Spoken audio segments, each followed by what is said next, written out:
life, how many of us are deliberate about how we construct our experience of living? By that I mean, how aware are you of all the choices and all the decisions you make every day that at the end of the day constitute of what your life feels like to you?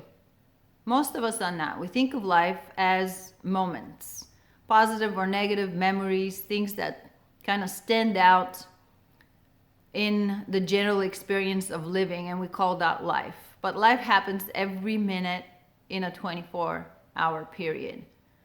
And most of that time, you're making decisions that will make a difference to you, not just today, but tomorrow. And these little decisions that you make that you don't even know that you're making, you're not paying any attention, they're just sort of making themselves practically. Those little decisions compound to life-changing situations later. They take you on a trajectory that you either deliberately plan for and execute a plan, or you find yourself 5, 10, 20 years later in a place you didn't know how you got there. And most likely blame the system and blame others for the way things turned out for you. When in reality, every day, you're making little decisions that make a difference. Make a difference in your life and make a difference in the lives of others. So today, as you're going out and you decide, okay, I'm gonna have a burger with fries for lunch, tomorrow you're gonna wake up and you're not gonna feel any different. You're just gonna be you, your clothes fit you the same, you look the same in the mirror. So obviously this one burger didn't kill you or didn't do anything. Keep a consistently unhealthy diet over a period of time and you'll see the consequences. Did you know that the average American over 30 gains statistically between 0.6 and 1.7 pounds a year? So 2018 to 2019, you gained, let's say, 0.6 pounds. You're not going to notice it. It doesn't look like it's happening, anything's happening to you. Or you gain 1.7 pounds. You're still not noticing anything different. Your clothes fit you the same. No big deal. Now project that 10 years down the line at that rate, and you're going to be 17 pounds heavier 10 years from today. And what would that look like? Most importantly, what would that feel like? And these again averages. Obviously, some people gain more, some people gain a little less, but you can see the difference of your compounded bad decisions over time on your health, on the way you look, and on the way you feel. Less energy, less focus, foggy, just basically not in as much, not in a healthy place. If you're 17 pounds overweight, or worse, if you're 27 pounds overweight or 37 pounds overweight, it adds up and it feels horrible. And it's hard to go back, right? It's hard to go back.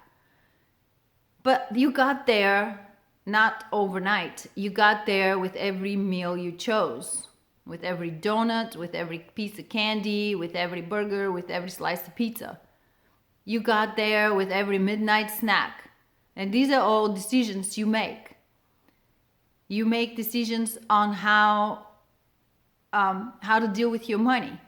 Did you know that if you invest $10 a week, $10 a week, that's like $40 a month. For 20 years, if you put away $10 a week for 20 years, excuse me, something's tickling my throat. And we assume a pretty conservative return on your money, let's say 4%, which is about inflation. That $10 a week over a 20-year period will grow to $14,500 some dollars, right? 14,000. And how hard is it to put $10 a week away? Nothing. You spend $10 without even knowing you spent them on stupid things like a latte and a Danish. You don't even notice where $10 go. But if you put them away, you are definitely going to notice them when they become $14,500 later. And if you decide to do a little more, like let's say $25 a week, which amounts to $100 a month, which is what not that hard to spend on a dinner out, $100, especially if you have a glass or two of wine. You can hit the $100 mark and not be surprised about it. Are you out with friends drinking that night to have 3 or 4 drinks? You're up at the $100 mark. So it's not that hard to spend $100 and not even notice that you spend it. But if you save that $100 a month for 20 years at 4%, you're going to end up with $68,500 some dollars. That's a substantial amount of money, all for putting $25 away a week. And did you know that out of that $68,000 some dollars, about half of that is money that's a return on your money? In other words, only half of that is your actual contribution. The rest is your money making money for you. Well, your money's not making money for you if you just threw them out at a waiter at a restaurant. They're just gone. They're gone. So the opportunity cost of your $100 dinner is quite substantial when you projected 20 years out into the future at a very conservative 4% return on your money. And when you think that the stock market, let's say, traditionally returns more, like over a 30-year period, you can see an average of 6 to 8% return. And some people do really well, so maybe they get more like 9, 10, or 11, or 12% return. Then you're talking like serious cash. And when you think of baby boomers, so about a third of the baby boomers today only have about $25,000 to their name saved up for retirement. They're planning on living on Social Security and freebies for seniors and food stamps. $25,000 to their name for retirement, the 1/3 of baby boomers at that level.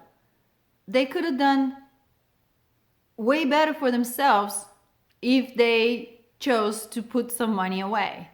And people say, yeah, but I'm poor, I can't really put anything away.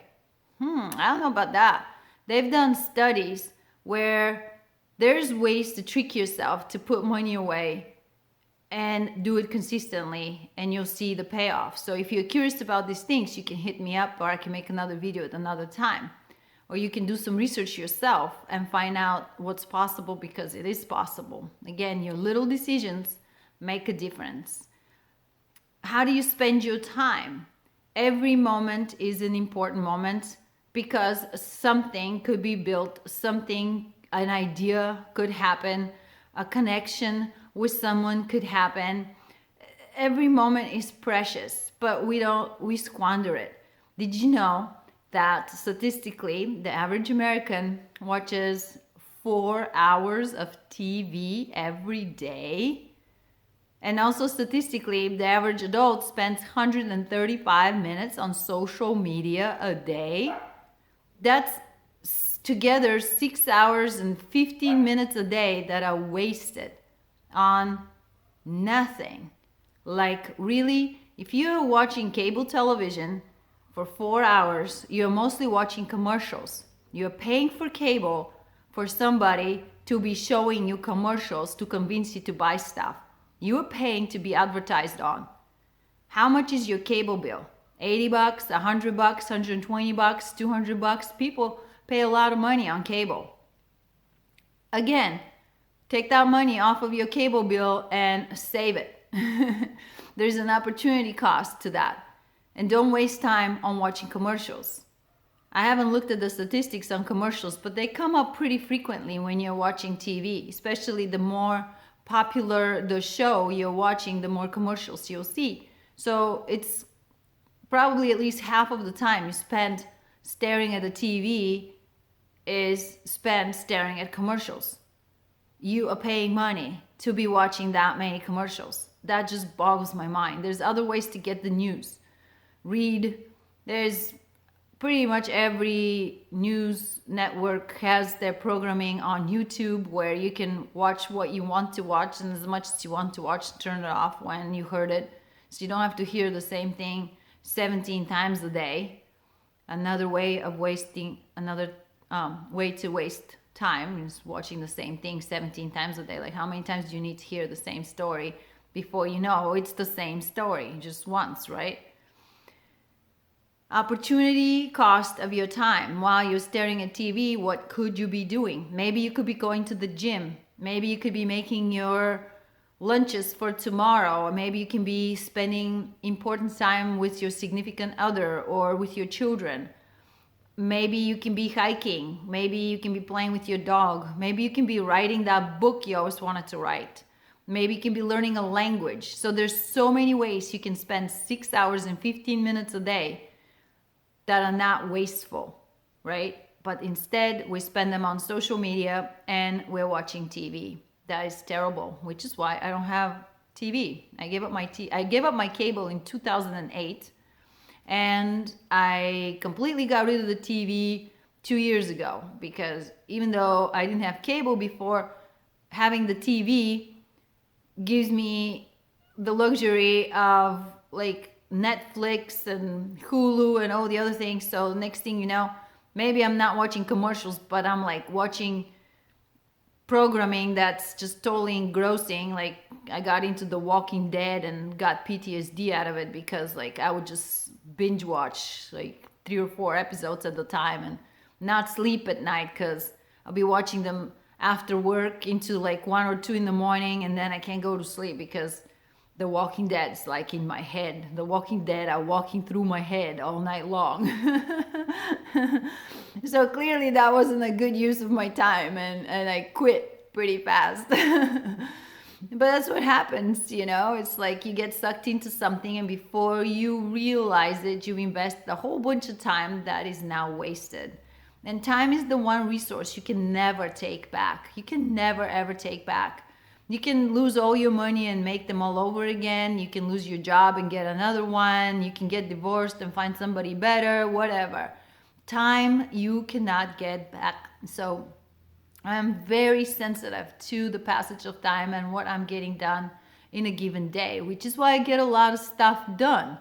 And I feel an urgency. I feel kind of a responsibility, because time is going by whether or not I'm paying attention to it, and I can't take it back.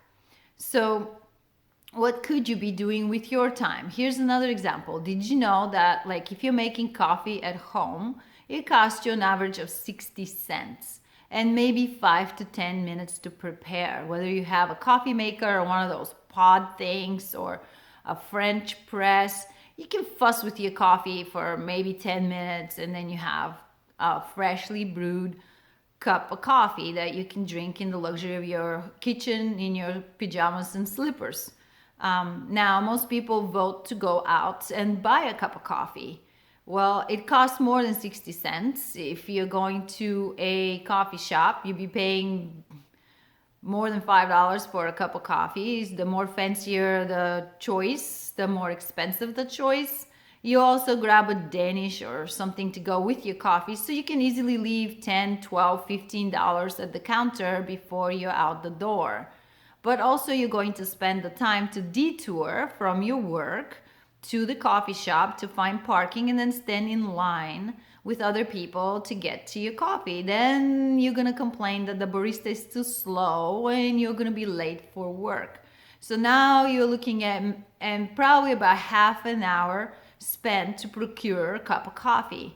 Well, let's see, how much is your wage? Are you working for 15 bucks an hour? Because if that's the case and you spend half an hour trying to get to coffee, that's $7.50. That coffee cup is $7.50 on top of what you already pay at the counter. If you work for 30 bucks an hour, that half an hour is $15. So now you spend $15 on top of whatever you spent for the coffee itself and whatever else you got. So really, this is what it's worth to you, to sit and like wait and bitch at line for your coffee, when you can spend that extra half an hour at home in the morning talking to your kids, talking to your significant other, or just reading, or just luxuriating, maybe meditating, maybe do a little yoga practice while your coffee is brewing, and just enjoy your morning leisurely and get to work in a better state of mind. So again, little decision you make in the morning can set the tone for the rest of the day.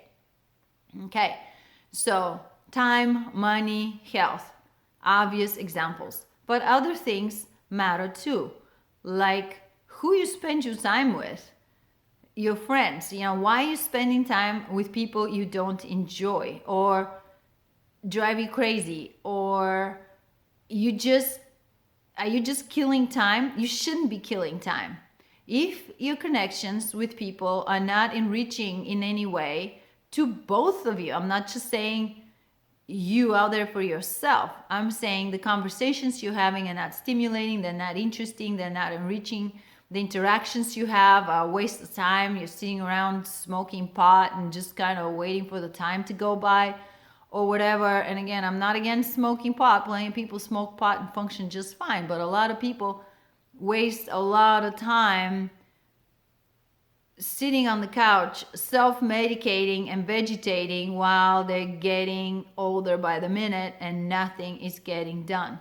Now, what surprises me when people say, I don't have time. And I say, oh, okay, let's sit down and break down. I'm a coach, so immediately I want to know the answers. It's like, why don't you have time? Let's find out where your time goes.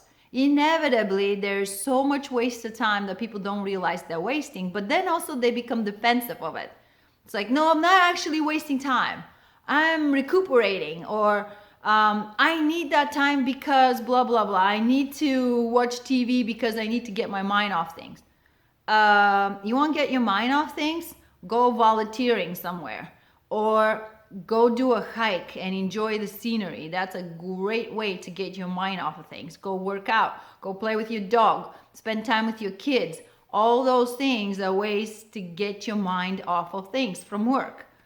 You don't have to sit in front of the TV. You don't have to smoke pot and vegetate for 3 hours to knock yourself out. You don't have to drink a bottle of wine.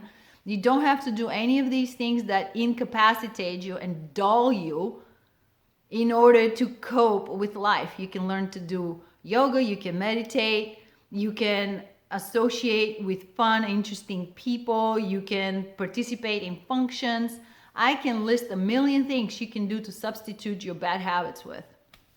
So, little things end up to big results at the end. At my age,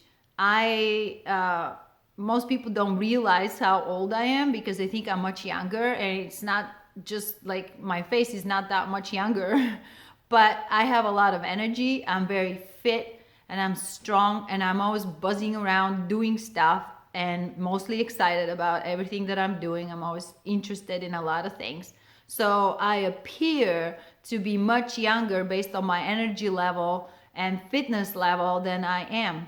But I didn't get here, I didn't wake up this morning this way, got to bed last night 25 pounds overweight, tired, and boring.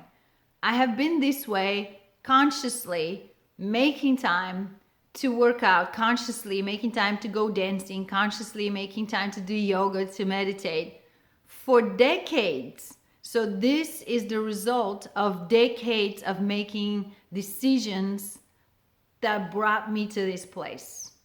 It doesn't happen overnight.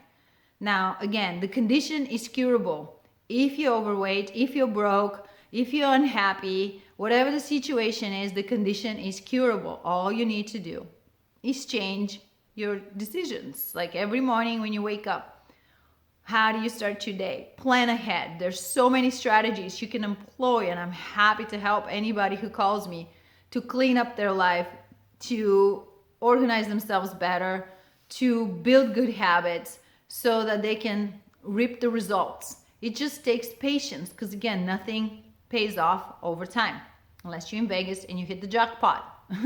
But that's statistically impossible, even though some people do it. You're most likely going to waste your money trying. Anyways, there are strategies you can employ, and little by little, patiently cultivate the life you want to enjoy. You can't insulate yourself against unforeseeable circumstances, but you can still improve a lot of where you are just by making different decisions. And you'll feel better just day to day. Over time, you'll start feeling much better. And I don't know how people revert to their bad habits. Once you have been in a better place, and you have felt healthier and stronger, and you have felt in generally more energetic and focused and motivated, I don't know how people can bring themselves backwards again. I mean, I do know, logically, I do know, because like you feel really good, and all of a sudden you're like, oh, I'll have this one drink, or it's okay, I'll have this one really bad meal. And you just slip down the slippery slope again, one little choice, one little decision at a time. So obviously, you can go backwards or forwards, but once you're in a good place, it's easier to sustain the good place.